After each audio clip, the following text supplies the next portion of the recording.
Imagine opening your mailbox to a blood-red ticket slapping you with a $1,000 fine for hoarding junk in your own garage. Except it's not junk. It's a fleet of vintage muscle cars worth millions, gleaming like gods under LED lights.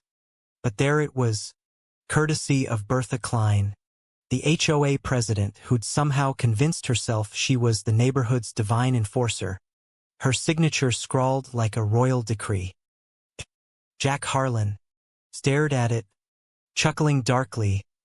"Oh, Bertha, you pompous windbag, you have no idea the storm you're stirring."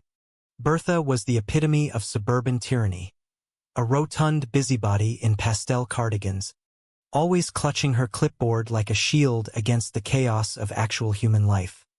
Our cul-de-sac in Sunnybrook Estates, Ohio, looked picture-perfect.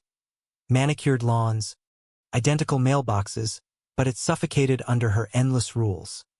No visible trash cans after 8 a.m., no holiday lights past January 5th, and God forbid your grass grew a quarter-inch too tall.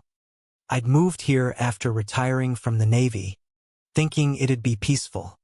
Instead, whispers followed me. That tattooed vet's hiding scrap metal in there. I kept quiet, polishing my '67 Mustang, '59 Corvette, and the rest. $2.2 million in rolling history, while Bertha's spies peeked over fences. The confrontation hit like a bad sitcom twist. I stormed to the HOA clubhouse, a bland box smelling of stale coffee and superiority. Bertha sat enthroned behind her desk, adjusting her bifocals with a sniff. "Mr.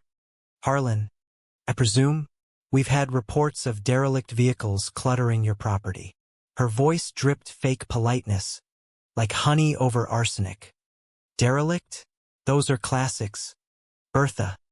Registered, insured, appraised.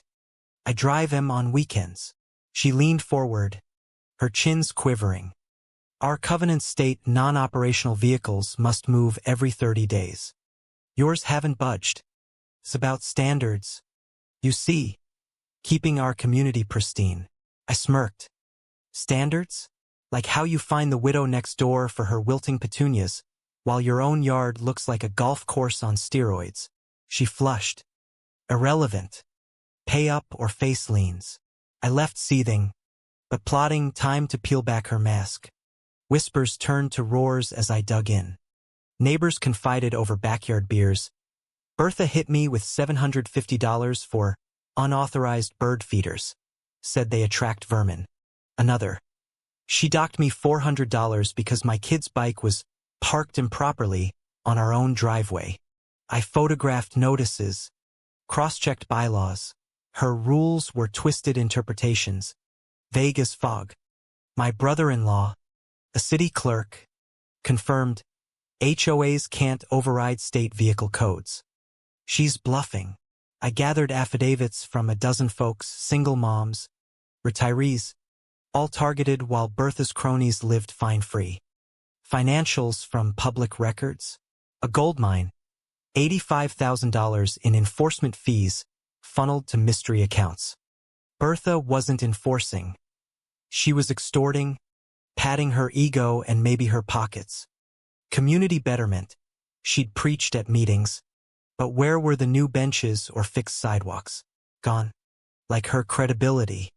The boilover came at the emergency HOA assembly, packed with furious residents and a local reporter I'd tipped off. Bertha waddled in, sweating under her pearls, voice quavering. "These baseless accusations undermine our harmony." I stood, folder in hand. "Harmony? Like embezzling fines for your personal retreats? We've got bank trails." Bertha. $20K vanished into thin air. Gasps rippled. She sputtered. "This is slander. I act for the greater good." Cop entered, badge flashing. "Ms. Klein, you're under investigation for fraud." Her face crumpled. Ridiculous in defeat, the queen dethroned, blubbering excuses as cuffs clicked. The room erupted in cheers, a sweet symphony of schadenfreude.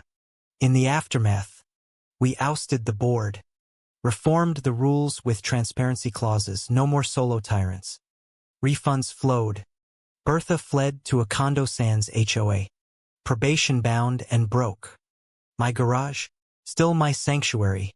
Engines purring defiantly. But here's the kicker. Was Bertha the real villain, or just a symptom of a system that lets petty despots play God? You tell me, was justice served, or should we all fear the Karen next door?